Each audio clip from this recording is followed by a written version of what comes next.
Well, why are you here?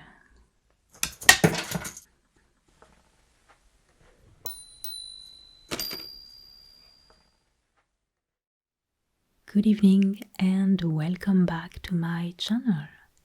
These last weeks, many of you requested a new Q&A video, and since my channel will be 2 years old in a few days, and even if 2 years is not very old for a YouTube channel, I thought I would make something a bit different from the first Q&A I made about 1 year ago. So tonight I will show you how I make my videos, especially the roleplays. And I hope this will answer most of your questions. So let's dive in. Every single video starts with an idea. Actually, I have so many video ideas that I don't even think one life will be enough to film them all. I have most of the ideas on a file on my computer, which is getting longer and longer, and this is where I pick my ideas for the videos to come, depending on my mood. My inspiration can come from many different sources, including books, paintings, music, folklore, tales, movies and series, of course, as well as other wonderful ASMR creators. And lately I've also been very inspired by the forest surrounding my new home, so I'm working on something a bit special for this autumn. Once I have my idea, all I need to start is a notebook and a pen. This is how all my videos take shape. I write down the different scenes of the videos that come to my mind, as well as my ideas for the set, the costume, and, of course, the different triggers.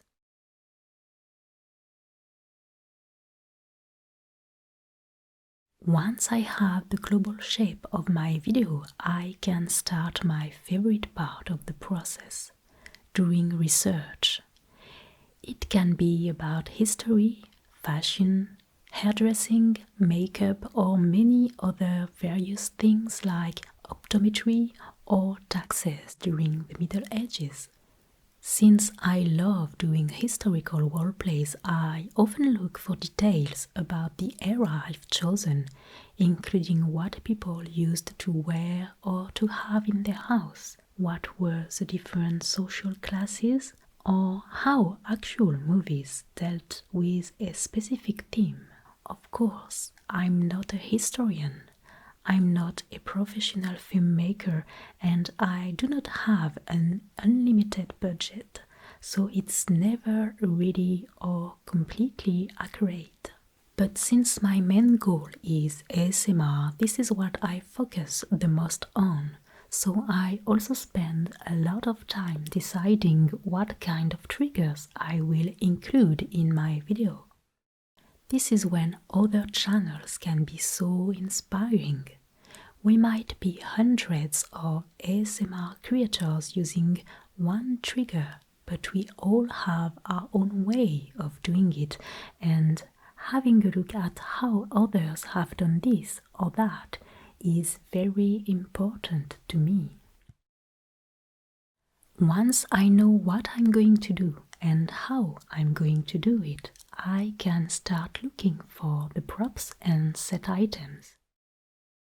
First, I look at what I already have that can be reused, and after that, I see what kind of new items I can find. For that, I mainly use second-hand websites and shops, where I can really find inexpensive treasures that can perfectly match what I have in mind, from furniture to little decor accents. Etsy is a great platform as well if I'm looking for a handcrafted piece, especially a dress or a costume accessory.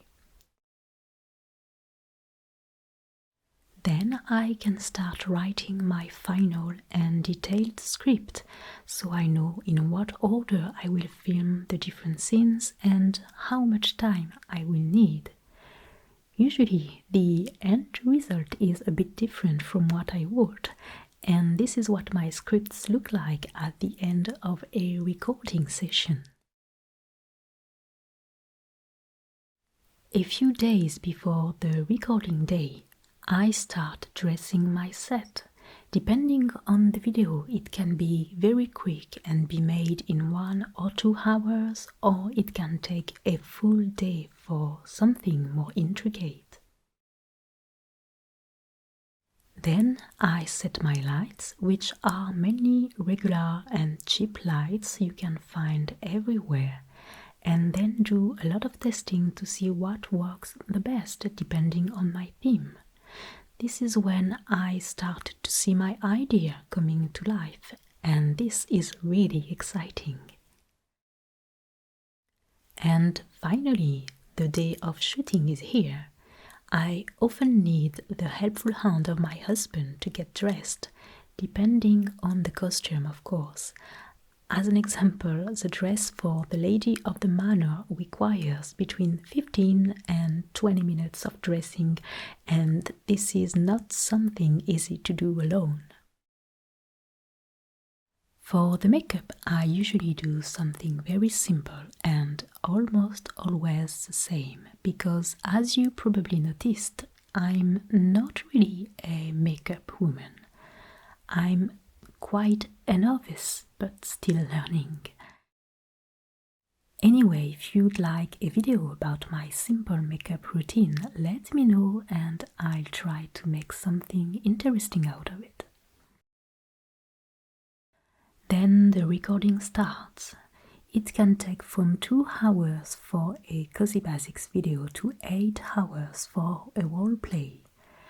I'm a kind of stickler for perfection, so sometimes I can record the same scene again and again until I find it good enough. And for those who asked if I film my videos alone, yes, I do film 99% of the video myself, letting my husband help me when I can't be both behind and in front of the camera, and I need someone to hold it for me, and it allows me to get more dynamic shots. At the end of the recording, I film all the set shots I'll use for intros or B-rolls, and it usually means that most of the work is done. All that is left to do is editing the video. This step can also include sound recordings, especially when it comes to personal attention sounds that I often record separately to get them the most realistic as I can. I can also spend hours looking for the best music for my intros, and for that I usually use Audio Jungle, where we can find plenty of cinematic songs. Again, it can take from 8 to maybe 30 hours to edit my videos, depending on how many brushes I have. It can be 20 or 200 when I'm not able to stop. This is a very magical step, and when the video is taking its final form, I can really appreciate all the progress made from the first idea to the edited video. And as many of you know, I now have a dedicated space for my videos, and it's such a big change compared to the room corner I've been using for almost 2 years. So now let me take you on a studio tour. Hi, and welcome to my studio.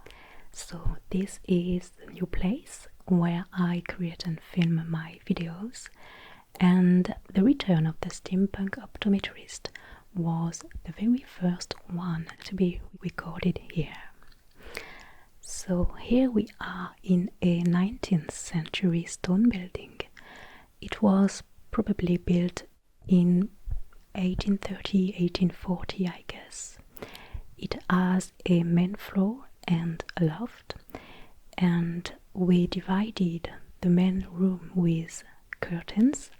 I'll show you this in a moment. So we are in the right side of the building, which is currently the only one to be renovated, meaning it is still quite chaotic on the other side. As you can see, I started to dress a set. It's not finished yet, but this is the part of the room where I shoot everything. The whole room is about 160 square feet, so 15 square meters, and this space takes about half of the studio, so it gives you an idea of the set size. And here you can see most of my gear, except the camera, of course. I don't have a huge equipment. The most important are the microphones, of course. I use these Sennheiser MK4 and they're really good, even if I still get white noise sometimes, and I'm trying to figure out why. But these are the only ones I have, and they're great, so I don't plan to change them for now. The recorder is what I have in my hand. It's a very classic one, often used by ASMR creators. It has two integrated microphones, and this is what I started with when I made my very first videos. It's okay if you're looking for something to begin with, but there is a lot of white noise if you're not very close to the microphones, and I simply couldn't deal with that. If you've seen my first videos, you definitely hear the difference. For the lighting, I have this cheap ring light that I would not recommend. It's quite a poor quality. It's not even able to support its own weight, and it fell many times. So it's totally broken, and you can hear the broken pieces freely strolling inside, but surprisingly it is still working, and it is still my main light, the one I usually point at my face. The other lights are basic and regular light spots you can find everywhere. And yes, for the latest roleplay I also used this kind of color filters.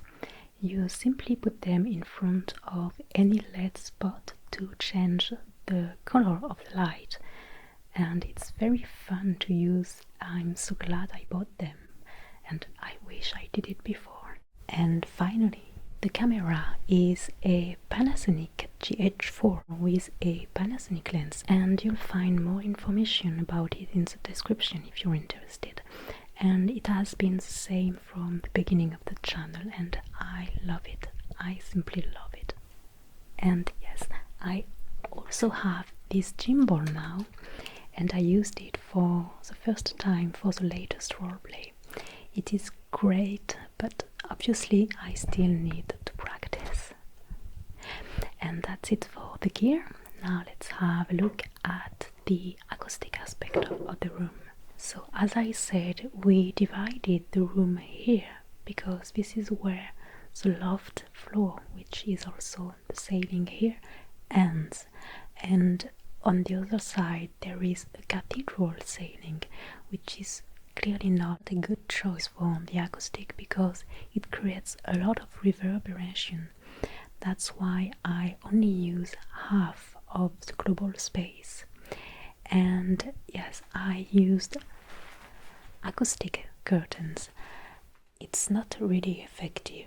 If there is some noise on the other side, you can still perfectly hear it, but it's very good to absorb reverberation, and reverberation is really something you don't want for ASMR videos. and it's also quite thick, so it will help this room to stay warm during the winter. On the other wall I also used tapestries as some kind of acoustic panels. It does a great job, and this is much prettier than panels. You can see as well there is some black fabric on my sets. It's almost always there as a kind of backdrop, and it allows my sound to be even warmer and cozier. I know my sound is not perfect. I'm still working on it. It's an ongoing process, and I have to find the best setup. So now I'm going to show you the place where I get ready. And here is my little dressing corner. And it's what I would have dreamed of when I was a little girl. It is not an actual dressing table. It is just a desk on which I put drawers and a mirror that belonged to one of my grandmothers. And it's a very comfortable place to use. So this is where I keep my makeup, and there is not much, but as I said, I don't use a lot of makeup, at least for now, and I like to keep it simple and tidy. So here we can find brushes, foundation, some makeup remover and reusable cotton pads. And in the drawers there is some blush, eyeshadows, powder, and that's it. So now let's move to the last corner of the room. Here is my office corner with my desk. Actually, it is not a desk, it is a wooden board on a small table. It is quite small, but it works fine for me since I only need my computer, a notepad and a few pencils. Of course, this is where I do most of my researches when I don't use books, and where I edit my videos on Adobe Premiere Pro. So I spend quite a lot of time here. And yes, as you can see, there are a few Lord of the Rings pictures and a calendar. I always need a calendar. And I don't think there is much to add about this corner. And I think I should mention this chest as well. This is where I keep all the fabrics for the set, and at least those I use the most often because there are more and more coming in. And yes, you might wonder where I keep all my stuff and props. It's up there on the loft that we use as a kind of attic. And it's not a very beautiful place. It is quite dark, there is no electricity for now, so no lighting, and everything is still in moving boxes, so I won't take you there today. But maybe one day it will be neat and tidy and bright, and I will make another video about how and where I store my props. Anyway, I don't keep all my props. If I know that I won't use some of them again, I just sell them and let them go. And same for the costumes. I have already sold maybe 3 or 4 dresses and they are gone for another adventure. As I said, I mainly buy second-hand, so I like the idea that some props will continue their journey. So yes, there are not so many props up there. And finally, we may have a look at the view. Here we can see these beautiful oak trees, and it is so enjoyable to look at the birds when walking, so peaceful. And it really makes me feel like I'm in a little cabin in the woods. I hope you enjoyed this studio tour, and if you still have questions, let me know in the comment section and I'll do my best to answer. Have a wonderful night or day, and I'll see you soon. Bye.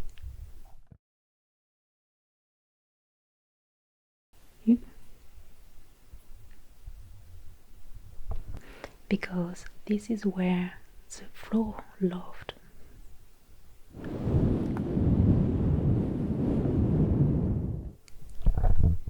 I hope you enjoyed this studio tour, and if you have more questions,